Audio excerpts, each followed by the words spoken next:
All right, day 2 here, so numbers 11 through 20. Probably should have prepared, had this ready. There you go. Okay, so the first one, a circle in the xy plane has the center 5, 7, and radius of 2. Which of the following is an equation of the circle? So we haven't gotten to that this year, but x minus h squared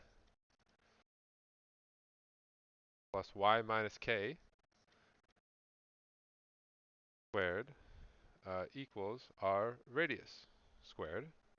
And so 5, 7, so it should be x minus 5 squared plus y minus 7 squared, and then our radius 2, 2 squared is 4. Okay, so x minus 5 squared plus y minus 7 squared equals 4. That should be answer choice A. All right, next one. So that's the formula, that's the equation of a circle. Um, should get to that in conics as well in algebra 2, but I don't know. Right, here in the figure, triangle ABC is similar to triangle DEF. What is the value of the cosine of E? So since the triangles are similar, that means their angles are congruent. So the angle B, and angle E are the same here. Okay, and so the cosine of E is going to be the same as the cosine of B. Cosine, if we remember SOHCAHTOA, and we haven't quite gotten to that yet, but cosine is adjacent over hypotenuse, so that's 12 over 13. So cosine is adjacent over hypotenuse, so that's going to be 12 over our hypotenuse, right? This will be our hypotenuse. Here's a leg and a leg. So 12 over 13, adjacent over hypotenuse.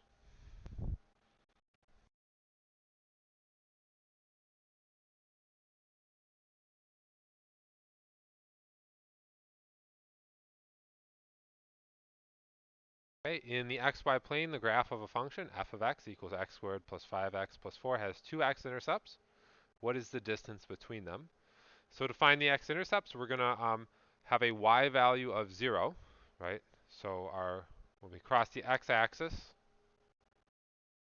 right, when we cross the x-axis, our y value here is 0. So we're going to substitute in 0 for f of x, and we're going to solve for x.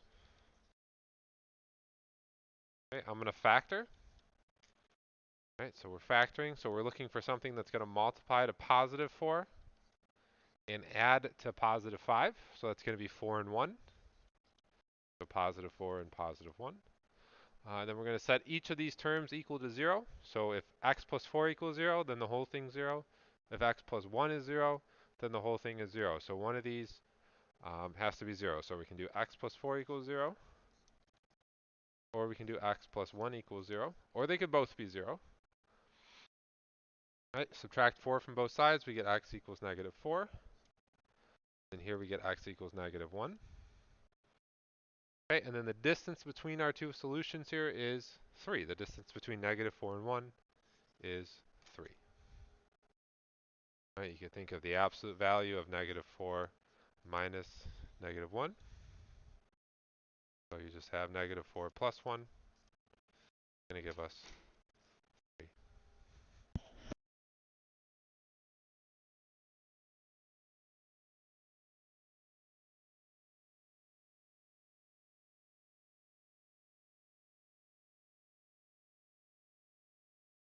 All right, the next one here. So we have square root of 4x equals x minus 3. We're looking for the values of x. Okay. Or what are the values of x that satisfy the given equation? So the fastest way to do this is not to solve, it's to substitute in our values. So square root of 4 times 1, then 1 minus 3. So that's square root of 4 equals negative 2. Square root of 4 is 2.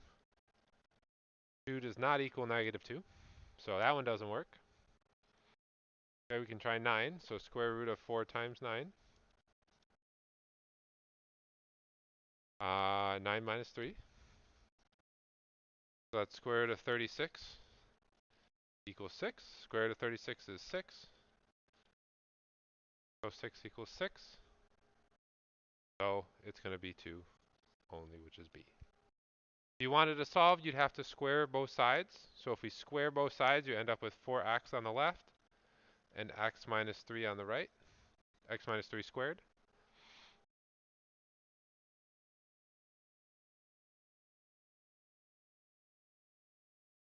Okay, and then you'd have to solve here. Get x squared minus 6x plus 9. Subtract 4x from both sides, you get 0 equals x squared minus 10x plus 9. Okay, what multiplies to 9 but adds to negative 10? That's negative 9, negative 1.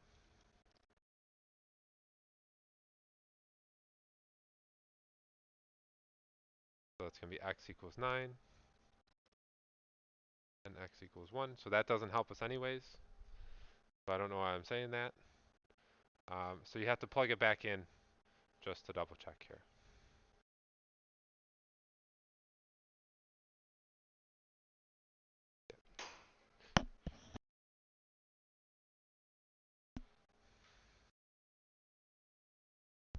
Okay. All right, number 5 here, or 15. Okay, so you have negative 3x plus y equals 6 and ax plus 2y equals 4. In the system of equations above, a is the constant.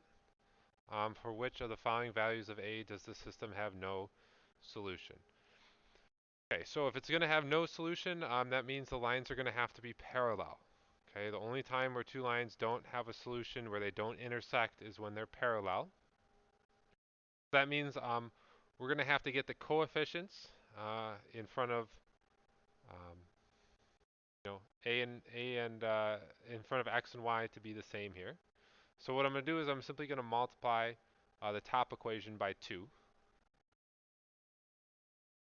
Okay, and that's going to give us negative 6x plus 2y equals 12. And then our second equation is ax plus 2y equals 4.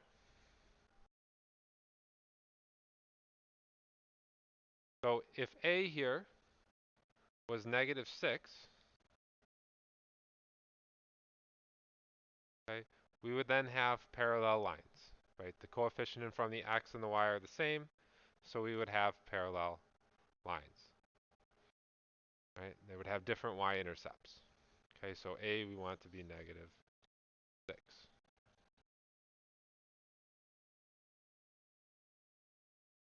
We want a to be negative 6. Then these are going to be parallel lines, and there's going to be no solution. You can also put them into y equals mx plus b form, and then you can see what the slope is going to have to be for each of them. So that's a little longer, but if you wanted to put them in y equals mx plus b form, you could then match up the slopes and then figure out what a would be from there.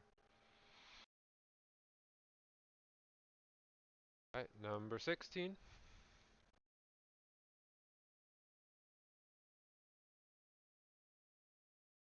Okay, a manufacturer, so these are the free response ones, and there's 5 free response here. So the manufacturer shipped units of a certain product to 2 locations. The equation above shows the total shipping cost T in dollars for shipping C units to the closer location and shipping F units to the farther location. If the total shipping cost was 47,000 and 3,000 units were shipped to the further location, how many units were shipped to the closer location? So they're giving us T, right, the total cost, and 3,000 here is F, the number shipped to the further location. So if we substitute those values in, we're going to have 47,000 equals 5C plus 12 times 3,000.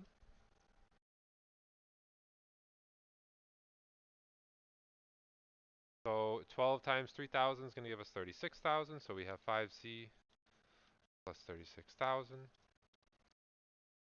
7,000.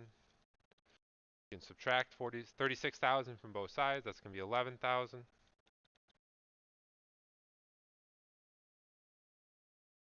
5C. Then we can divide both sides by 5. So 5 into 11,000. Right, it's going to go twice. 10. Two more. Right, and then 0, 0. Add in your last zeros. So your number of units shipped to the closer location is going to be 22,000.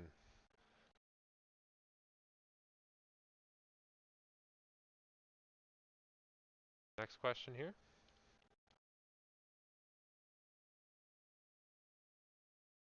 Absolute value of 2x plus 1 equals 5.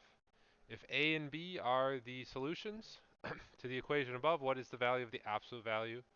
The value of the absolute value of a minus b. So first, let's solve the first one. So absolute value, it's going to take any number and make it a positive. So we're going to do 2x plus 1 equals 5, and then we're going to do 2x minus 1 equals 5. Subtract 1 on both sides. Divide by 2 on both sides. We get the first solution here. Okay, and then 2x minus 1 equals, negative 5. I'm sorry, I don't know what I was doing. I'm very distracted. I'm sorry. 2x plus 1 equals negative 5. So we set it equal to the positive value and the negative. So we'll subtract 1 from both sides and divide by 2. So negative 3. So then our values for a and b are 2 and negative 3. So the absolute value of 2 minus negative 3, that's 2 plus 3, is going to be 5.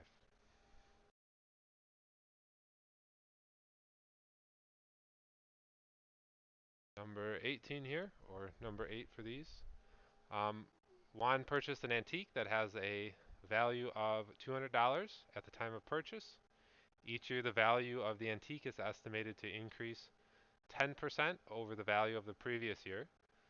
The estimated value of the antique in dollars 2 years after purchase can be represented by the expression 200A, where A is a constant.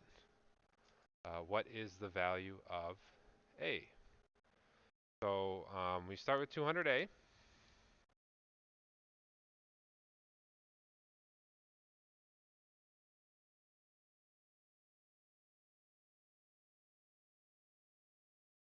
Okay. So A it's increasing 10% over 2 years. So A is going to represent the increase or the percentage increase here over 2 years. So if it's increasing by 10% over 1 year, that's going to be 200 times 1.1, right? 10% is 0.1, and we're increasing, so it's really 1 plus, right? 10% is 0.1, okay, and it's increasing, so we're doing 1 plus 0.10, right, which is 1.1. So 200 times 1.1 will give the 1 year increase, and then we're going to increase by 10% again the next year, so that's 1.1 again. So A here is going to be equal to 1.1 times 1.1. So if we can do 1.1 times 1.1, that's going to be our A value. So that's 1 and 1. Put a 0 here. 1 times 1 is 1. 1 times 1 is 1. Add those together. We get 1, 2, 1. Okay, 2 decimal places, so 1 decimal place for each. So you're going to have to move 2 decimal places here. So our answer should be 1.2. A is going to be 1.21. 1.11 times 1.11 is going to be 1.21.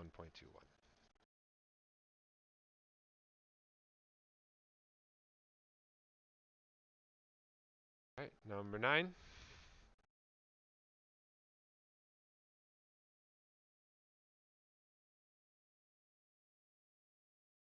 Okay, 2x plus 3y is 1200. 3x plus 2y is 1300. Based on the system of equations above, what is the value of 2x, or 5x plus 5y?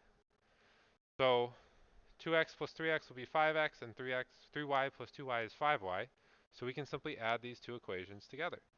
If we add them together, we have 5x plus 5y. That's equal to 2500. Okay, so our answer is 2500. So that one looks complicated, but it's pretty simple there. You could solve the system of equations, solve for x, solve for y, but we don't need to do all that. We can simply add them together, and that gives us 5x plus 5y on the left, and that's equal to 2500 on the right.